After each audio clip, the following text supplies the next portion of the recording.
Okay, today we're going to begin with a little reading from a book called The Prophet, which I think over the years has been read by many, many millions of people, probably as much as the Bible in the last 100 years.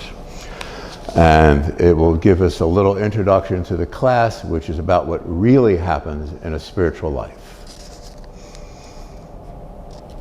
It begins with the coming of the ship, which means when the birth of your illumination period in your spiritual existence.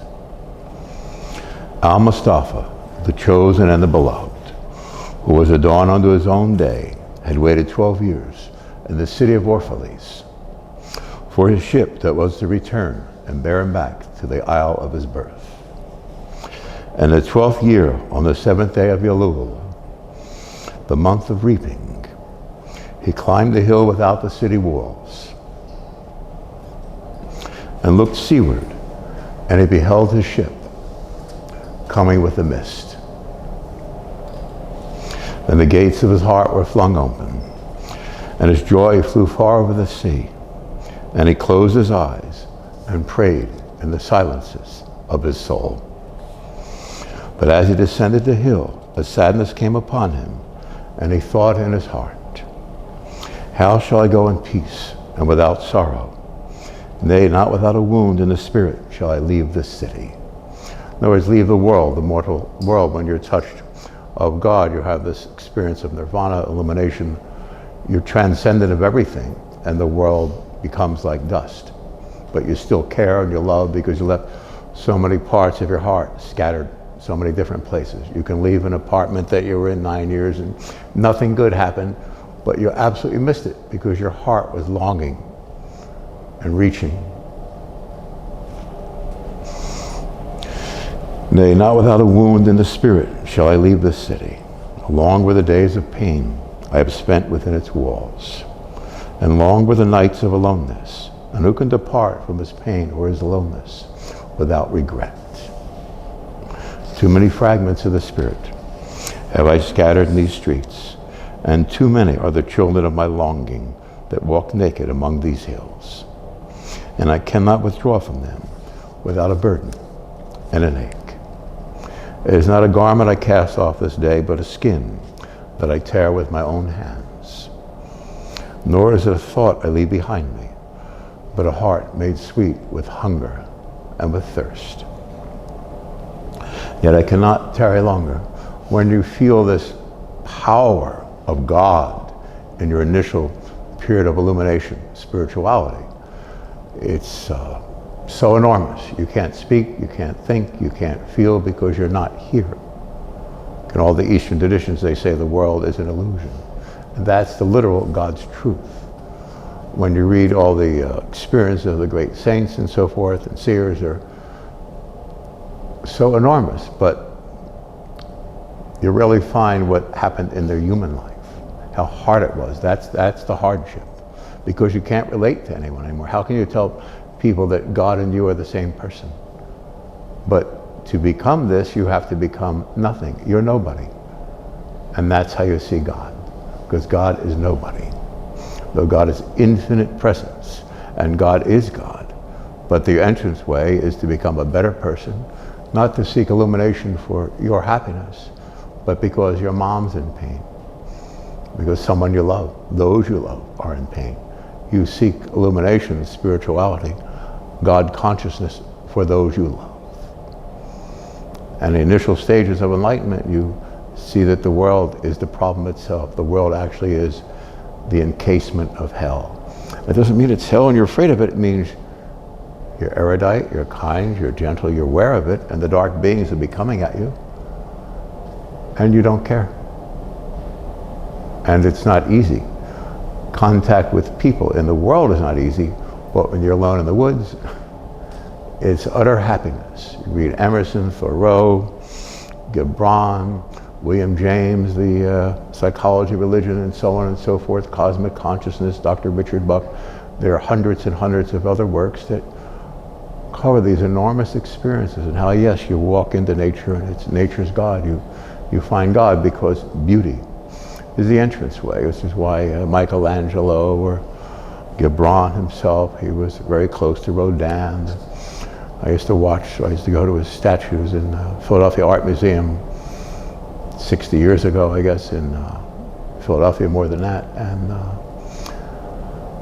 you're just transfixed. Someone who carved such beauty and dignity and meaning out of stone or wood or on canvas. And here you're going to make yourself living art, spiritual art, in illumination. You follow the writings of Gibran, the others I mentioned. Look into the soul of your mom, who actually gave her life for you. My mom is my teacher. Gabby here is my teacher, because she's selfless and kind and true and empty of any personal thought, and no one knows it except those who are thus gone, the Tathagata in Buddhism, those who have thus gone, who have returned to the living light, to become the light, the very presence of God. And that's what spirituality is about. This is something that's inspired me. When my mom took me to this old brownstone in New York from Philadelphia, I got on a train one day when I was 13, and she took me down this block, and I remember seeing a place that I found out 13 years later was where Gibran did his artwork and lived, and so forth. So it's something that's always been there for me. Yet I cannot tarry longer. The sea that calls all things unto her calls me, and I must embark. For to stay, though the hours burn in the night, is to freeze and crystallize and be bound in a mold. That means to still hang out with your friends and party. You'll see that it's going to be distasteful at a point. And you have to sit home alone and read your Bible, or study, or pray, or start to learn to do some kind of healing process, whatever it takes. And you can do it in the midst of hell. You can do it under my buddy here, I won't mention his name, does it doing very heavy-duty street work, improving people, and stopping bullies from being bullies anymore. And yet it's all from the heart, from the soul. You know, there are different ways to bring justice. And the basic spiritual way is to stop existing, transcending all your thought, your feeling, your sensory equipment, whatever. Stop being sensitive to people and being sensitive to God. It's so easy. The world is a hell. And if you don't react to it, and you have little sub-personalities that are created because you have to be different around different people, you sit back and be very quiet, and you can be nothing. And then you see eternity, which is the face of God. And when I look here, because everyone is spiritual, I see the many faces of God. And I mean that with all my heart and soul. And spiritual people have been victimized from beginningless time in the world. That proves that the world is a hell. And it doesn't mean to get upset it's hell and we're going to go get Satan. Yes, Satan projects the images of everything. And if you look Satan in the eye, it's said that Satan fears one righteous person more than 1,000 blind believers. So if you're not afraid of it, and he'll come back, he'll attack you again later in the day, because he has endless pride, same way as endless trying to make you afraid. But if you don't react to it, it's okay. And when you keep being upset about something in your thought, 90% of the time it'll be because you have fixed ideas about things that are not right in your own mind. So if you empty yourself, divest yourself of your fears, your angst, your anguish about this or that circumstance in the world, and just fall back deep within yourself, you'll have very intelligent ways of transcending everything in your life, no matter how many bad guys are on you. Thank you. We'll continue. For to stay, though the hours burn in the night, is to freeze and crystallize and be bound in a mold. Fain would I take with me all that is here, But how shall I? A voice cannot carry the tongue and the lips that gave it wings. Alone must it seek the ether. And alone and without his nest shall the eagle fly across the sky. Now when he reached the foot of the hill, he turned again towards the sea. And he saw his ship approaching the harbor, and upon her prow the mariners, the men of his own land. And his soul cried out to them, and he said, Sons of my ancient mother, you riders of the tides, how often have you sailed in my dreams, and now you come in my awakening, which is my deeper dream. Ready am I to go, and my eagerness, with sails full set, awaits the wind. Only another breath will I breathe in this still air, only another loving look backward, and then I shall stand among you, a seafarer among seafarers. And you vast sea, the vast sleepless mother, seafarers, in other words, they're the angels. They're not come to deliver you from the world, they're come to join with you, to be you, to be merged with you. That's the presence in this room now, and that's what illumination is. Fearlessly disassociating from the worldliness of the world, and then you'll find your place, which is eternity, which is God, which is forever, which is selfless, which is in a state of appreciation of beauty. And that state is forever. It's always. It's eternity. It's God consciousness, nirvana, the beatific vision, the vision of God. And it's the vision of you, because God is infinite selflessness, if you can contain this thought. God looks at us with a contrite heart, if we can imagine that. And yet, we've all experienced these states of unimaginable joy, ecstasy, divinity in our different points in our life. And illumination is simply that time where we walk away from, as St. Paul in the Bible said, childish things.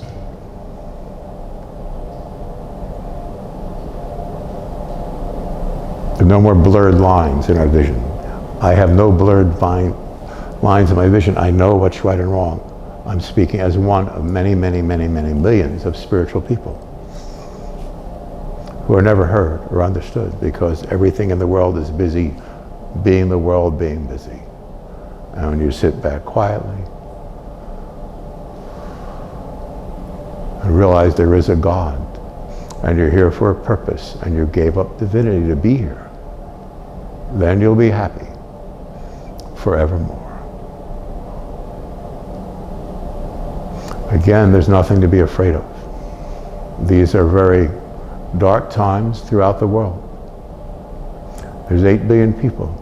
No matter what we're going through, there are a billion people in a hell we cannot imagine. And many of them are very happy. When I traveled the streets of Calcutta, whatever, many, many years ago, I met very gracious, beautiful people that had nothing. Many, many, many, sometimes 6 or 7 families from a building on the cement up to the road, and they'd have cow dung or whatever to make a little fire, heat something, whatever, to get something you could possibly eat. And because they believed in God, there was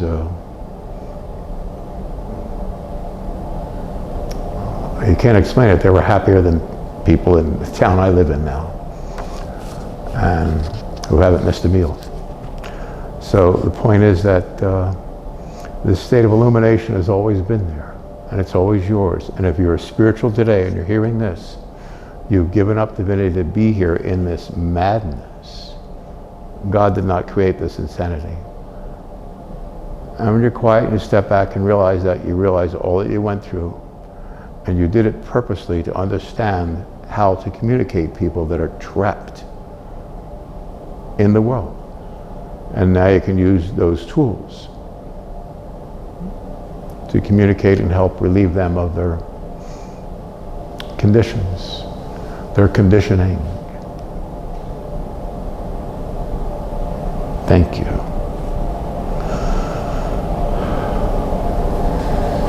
Only another winding will this stream make, only another murmur in this glade. And then I shall come to you, a boundless drop to a boundless ocean. And he was having his illumination. He knew he had to leave the people. It's just such a great artistry. The poetry is just gorgeous. And as he walked, he saw from afar men and women leaving their fields and their vineyards and hastening toward the city gates. And he heard their voices calling his name and shouting from field to field, telling one another of the coming of his ship. And he said to himself, shall the day of parting be the day of gathering? And shall it be said that my eve was in truth my dawn? And what shall I give unto him who has left his plow in mid-furrow, or to him who has stopped the wheel of his winepress? Shall my heart become a tree heavy laden with fruit, that I may gather and give unto them? And shall my desires flow like a fountain, that I may fill their cups? Am I a harp that the hand of the tongue of the mighty may touch me, or a flute that his breath may pass through me? A seeker of silences am I. And what treasure have I found in silences, that I may dispense with confidence? If this is my day of harvest, in what fields have I sowed the seed, and in what unremembered seasons? In other words, we've all lived many lives to be here. A friend of mine, Gina Seminari, wrote a book called Many Mansions, and it's about that, your past life experiences. We're all on a trajectory for here to be here this day and to end the madness of the whole world. That I've always known. I would not do this or be here if that were not true. If this indeed be the hour in which I lift up my lantern, it is not me, it is not my flame that shall burn therein. Empty and dark shall I raise my lantern. In other words, you're being nobody. And then you're not in pain anymore because you don't need, you don't want, you don't desire. It's not that you will not be fulfilled, but because you'll be filled of something of which there are no words. A decency and a truth and an awareness beyond all worlds. It's the pleasure of God's company. It's the pleasure of you. Isn't it you?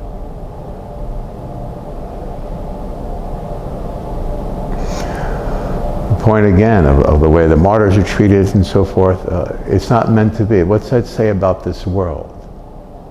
See what I'm saying? Like today, you'll be with me in paradise. The world is a hell. And that's what all spiritual works are about. So what we've been going through, the travail of it, the sadness, the heartbreak, the deviousness of it all. And the more spiritual we are, the more attacked we are. Satan knew who we were from birth. And we didn't know because we're not really part of this world. And being birthed was the moment we voluntarily gave ourselves to this tragedy because we felt somewhere in the universe something was wrong. We gave up our place in divinity literally.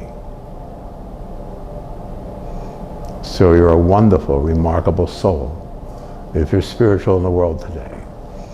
And we all go through the same insanity, inanity, whatever you want to call it, every day of our life. And it's okay. Stop proving yourself. You don't have to be anyone or anything.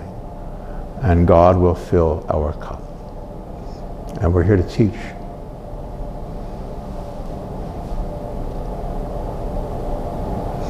And we'll have great, great powers. God himself will look out from our eyes. You can't tell anyone that. It's a secret. It's our secret. And you'll be living in eternity. And you'll never again walk on the earth. You'll always walk an inch above it. And you'll live your state of illumination, not hidden in the hills, in a cave, on a mountaintop, as in past times. We'll walk the streets fearlessly, arm in arm with God, our Father and our friend, who is an infinite consciousness, who is an infinite you. Ambient dark shall I raise my lantern, and the guardian of the night shall fill it with oil, and he shall light it also. These things he said in words. I haven't read this in many years and just got Rachel's copy today, so I'm very thrilled to see it. But much in his heart remained unsaid, for he himself could not speak his deeper secret. And when he entered into the city, all the people came to meet him, and they were crying out to him as with one voice. And the elders of the city stood forth and said, Go not yet away from us. A noontide have you been in our twilight, and your youth has given us dreams to dream. No stranger are you among us, nor a guest, but our son and our dearly beloved. And all of you know what I'm saying here. You've given so much parts of yourself away, and no one's recognized it, and we're all ready to just cave in and go to sleep and cry through the night. But the people we've touched, they don't know how to communicate or how to say to it. Sometimes 12 years later, I'll run into somebody, Robert, or a mob son try to touch me through my sisters one time. Oh no, I don't hear from Teddy now. And he called me to tell me that he thanked me for giving him peace when he was 5 years old. And I thought, oh no, I don't need to deal with this mafia thing right now while I'm doing, my life is complicated enough. So I'm saying you'll find people that you've touched in different ways, but we have to get over the need to have any recompense for our love, and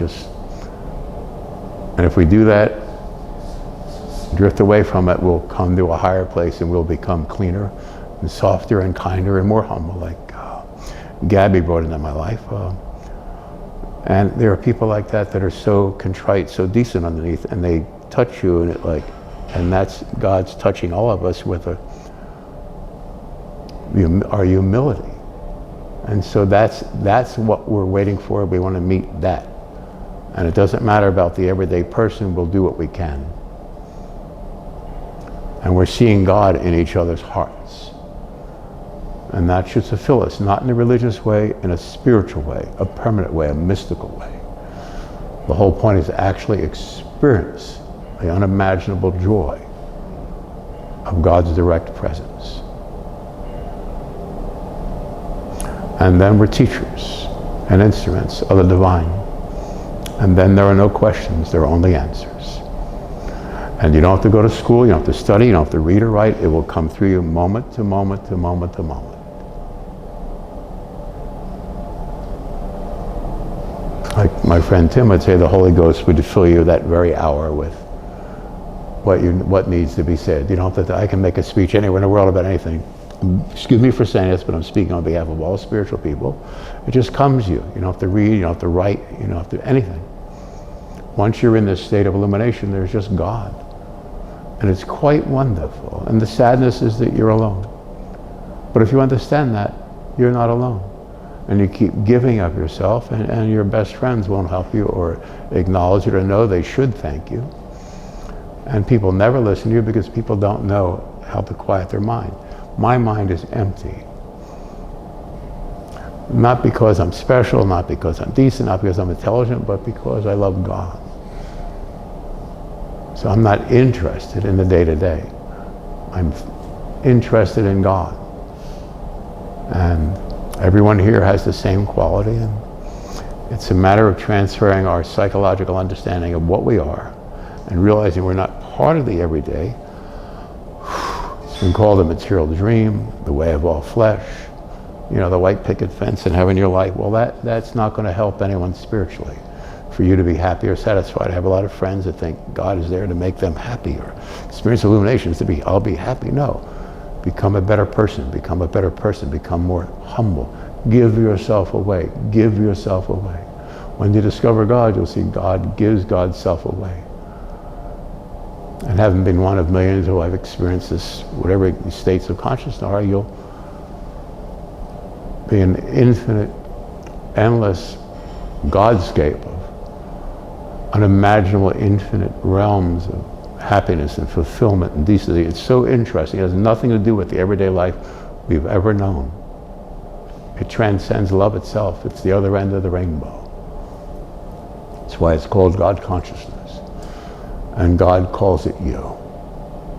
So when you discover all these realms, everything being said today will make so much sense. And you're there by being nobody.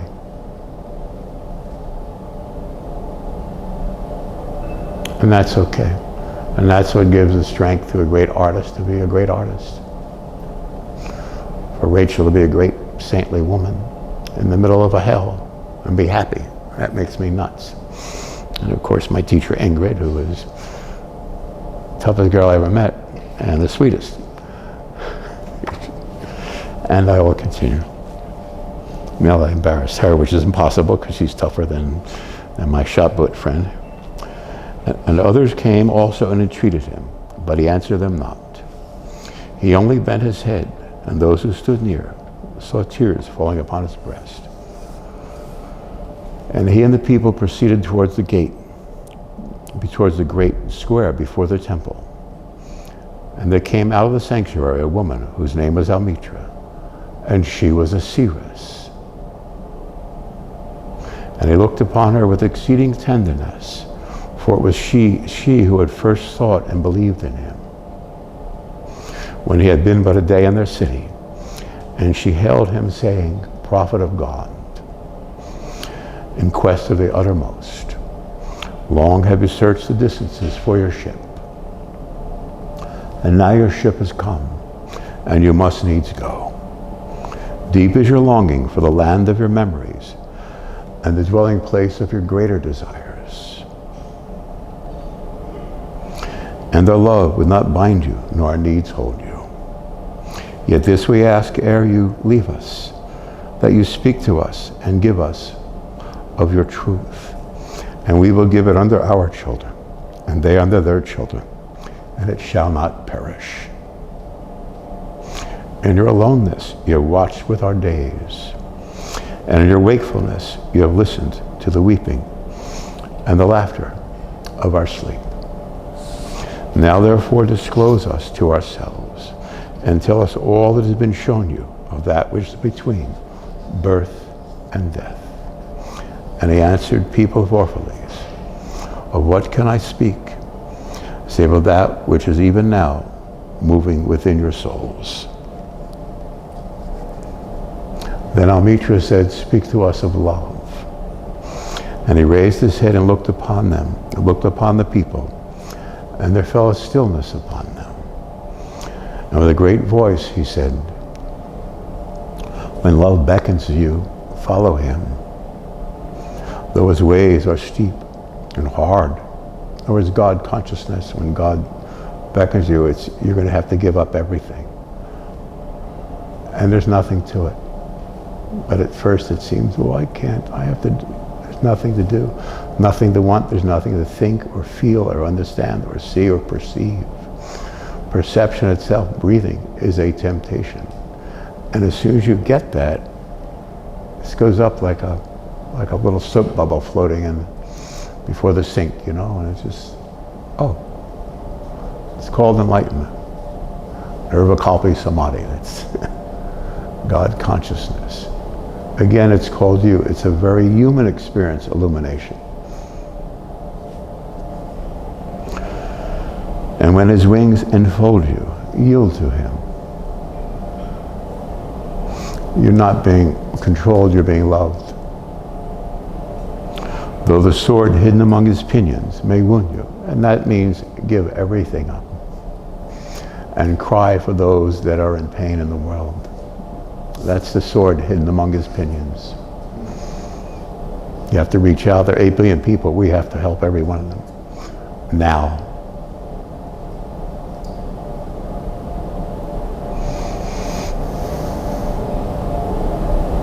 Now.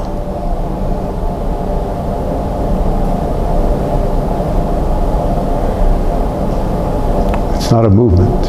There's nothing political about it or social. It's spiritual. We join with God.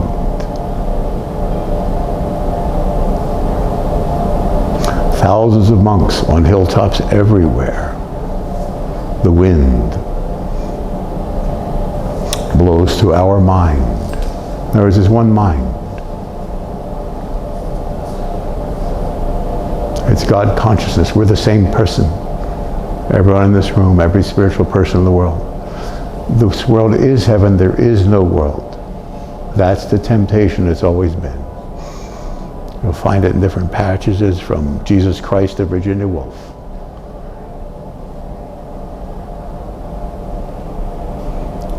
There is a higher consciousness. There's a permanent, perfect you. Isn't it you? And it's mystical. It's absolute, utter beauty. It will heal everything. You will. Through understanding and wisdom. It's not a movement. It's a serene knowing and a kindness. Just transcend yourself, give yourself away.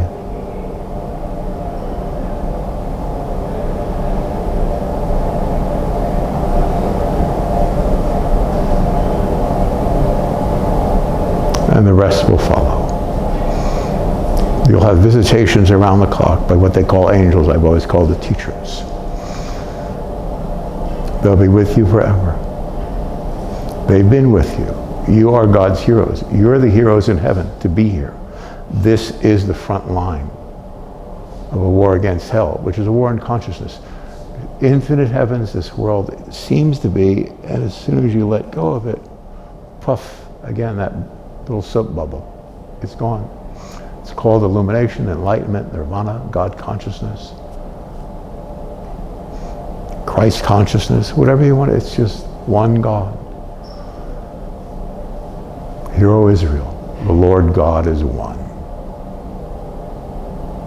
Which means divine providence, which means you'll have the presence to end it all. It's a mystical statement. It's not someone hitting stone tablets with a stick. It's like, love the Lord thy God, which is a quiet, humble state, and then the world disappears. It's about illumination. It's about you. It's about your courage to be here at the end of this world, the Battle of Armageddon, whatever. This is what it is. And it's so simple. But you've allowed yourself to be thrown into a hell with a lot of hungry beasts, and you've lived through it. Aren't you a great soul? Look what you've lived through. And you still care, you're kind, you want a good outcome, you're in love, you appreciate, and look how you've been treated 99% of the time. That doesn't show you what a great person you are. It's incredible. Look at my friend Ingrid, who's a toughest saint I ever knew. So I'm just saying that we live through all this. And you don't have to make any outward noise. Just comprehend it. Study, read, just pray. It'll be with you forever. From this moment on, God himself, the real God of the universe, will be with you every moment. It's not complicated. Just understand it. Sit down in your easy chair at night. I've done from 6 to 7 since I was 18 months old consciously. And I hide and I just sit down and I just disappear. I'm not saying this about me. I'm trying to share with all of us have a different way and time and, motivation for being there. Greg's done it in martial arts. Rob's done it in athletics. There's a way to transcend. And the best way is to just sit quietly, stand quietly, walk away from everyone and everything. And when there's something to do, you'll do it. When there's something to know, you'll know it. When there's something to achieve, you'll achieve it. You can work around the clock, or you can sit quietly around the clock as the saints. This is the most wonderful moment in world history. This is so wonderful what will happen in the very near future, when there'll be no future or time. In the scripture in Revelations 10, it says that there be time no longer, that the mystery of God should be finished. In other words, a time when time itself, the idea of time, will be gone. You'll be in this timeless condition.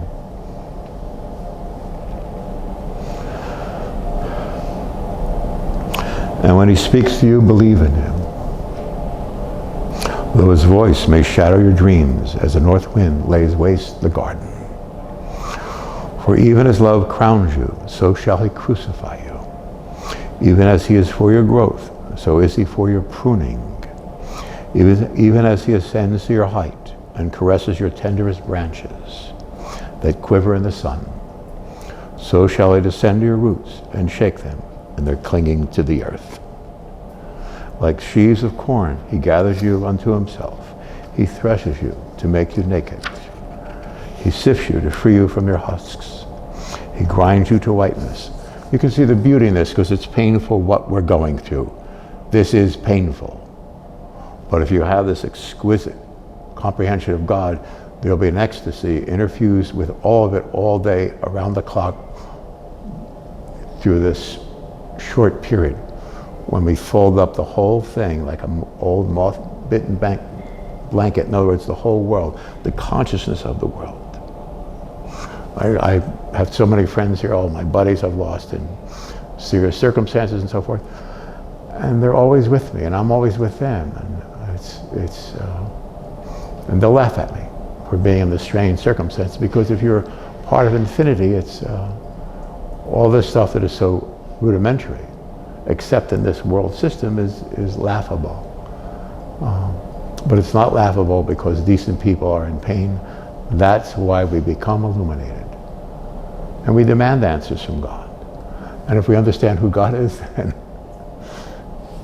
then something funny happens. Something wonderfully funny. It'll tickle your innards for 1,000 years. You'll find God himself exploding out from within you.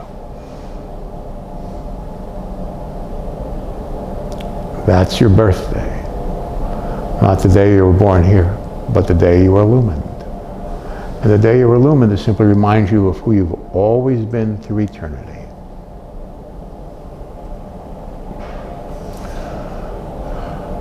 All these things shall love do unto you, that you may know the secrets of your heart, and in that knowledge become a fragment of life's heart. But if in your fear you would seek only love's peace and love's pleasure,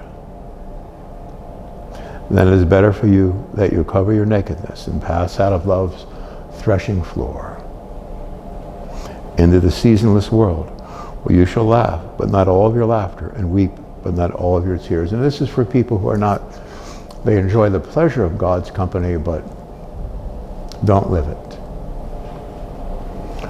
Love gives naught but itself, and takes naught but from itself. Love possesses not, nor would it be possessed. For love is sufficient unto love. You are sufficient unto yourself if you're here and you're spiritual today. There's a reason you're here. It's a wonderful reason.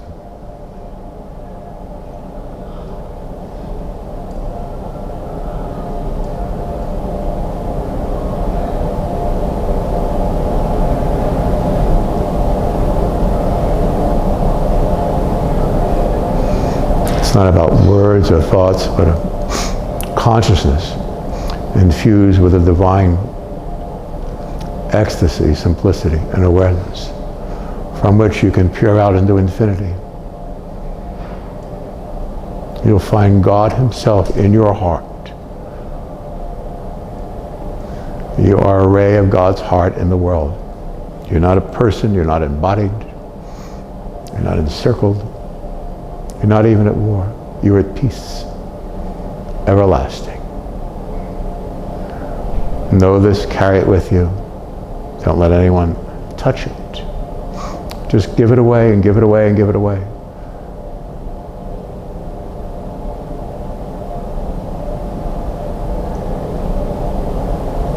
Thank you. Thank you for listening.